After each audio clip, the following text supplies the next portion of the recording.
পক্ষের মধ্যে দ্বন্দ্ব এটা নতুন কিছু নয়। গত প্রায় 3 দশকের বেশি সময় ধরে যুক্তরাষ্ট্র এবং ইরানের মধ্যে এই উত্তেজনা চলছে।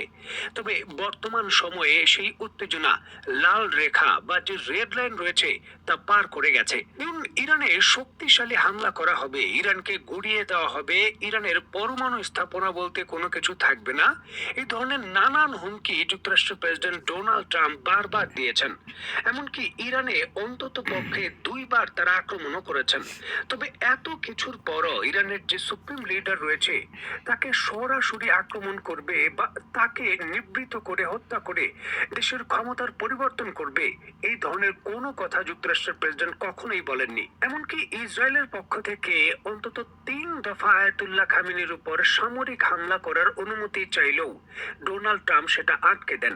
কারণ আয়াতুল্লাহ খামেনির উপর হামলা পুরো মধ্যপ্রাচ্যের পরিস্থিতি রাতারাতি নাটকীয়ভাবে খুবই খারাপ পরিস্থিতিতে নিয়ে যেতে পারে। এবং ইতিহাসের খুবই খারাপ পর্যায়ে রয়েছে আমরা, কারণ ডোনাল্ড ট্রাম্প সেই যে রেড লাইন রয়েছে বা লাল রেখা সেটা অতিক্রম করে সরাসরি আয়াতুল্লাহ খামেনির উপর হামলার নির্দেশ দিয়েছেন এবং তিনি নিজেই ঘোষণা দিয়েছেন যে ইরানের আয়াতুল্লাহ খামেনির উপর হামলা হবে।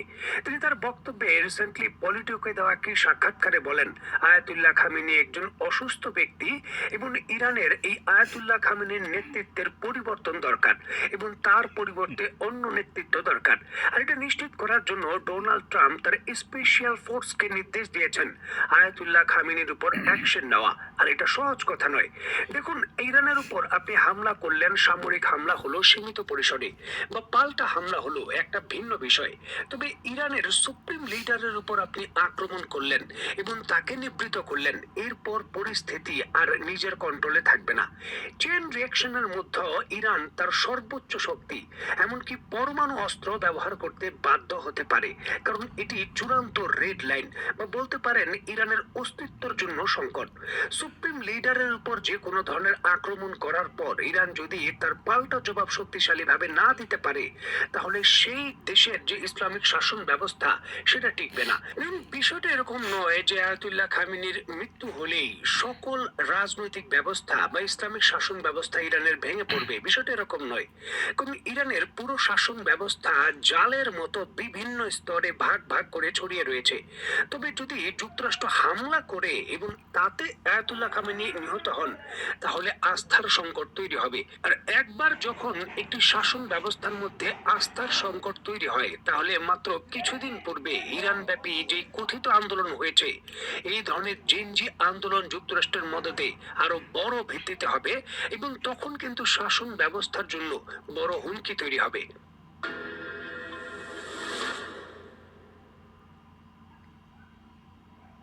সম্পূর্ণ ইরানে আক্রমণ করে পদাতিক হামলা করে ইরানকে দখল করার প্রয়োজন নেই। ইরানের শাসন ব্যবস্থার পরিবর্তন করে দাও, ইরানের সুপ্রিম লিডারের পরিবর্তন করো, তাহলেই ইরান ঘুরে যাবে। এমনটাই কিন্তু বিশ্বাস করেন ডোনাল্ড ট্রাম্প এবং ঘোষণা দিয়েছেন তিনি আয়াতুল্লাহ খামেনির নেতৃত্ব আয়াতুল্লাহ খামেনির থেকে কেড়ে নেবেন এবং তার উপর হামলা করবেন। এখন প্রশ্ন হচ্ছে, যুক্তরাষ্ট্রের প্রেসিডেন্ট হিসাবে ডোনাল্ড ট্রাম্প তার সামরিক বাহিনী দিয়ে কি করে এটা বাস্তবায়ন করবে?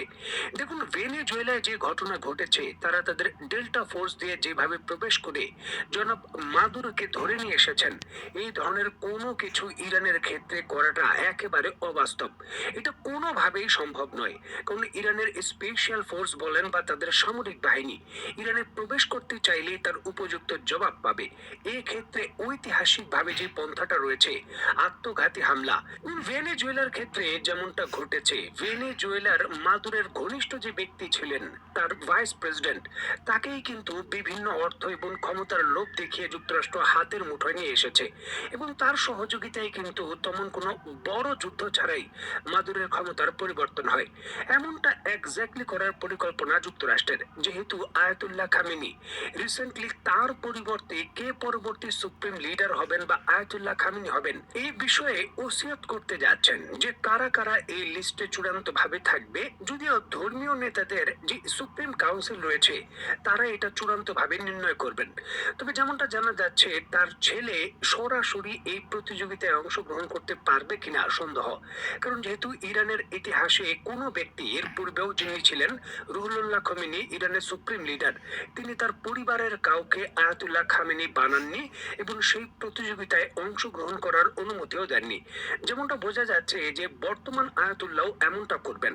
সেই ক্ষেত্রে এই আয়াতুল্লাহর যে ফ্যামিলি মেম্বার রয়েছে, যার বিরুদ্ধে এর পূর্বে অভিযোগ রয়েছে ইরানের নেতৃত্বের বিরুদ্ধে বিদ্রোহ করার, তাকে ব্যবহারের একটা সুযোগ যুক্তরাষ্ট্র নিতে পারে, যেটা একটা ভয়ঙ্কর ইন্টারনাল জটিল সমস্যায় ইরানকে আবার ফেলে দিতে পারে।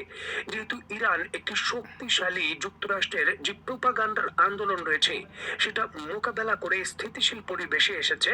তবে পরবর্তী সুপ্রিম লিডার নির্বাচনের যে ব্যবস্থা বা যে প্রতিযোগিতা, সেটা আরো জটিল করে দিতে পারে।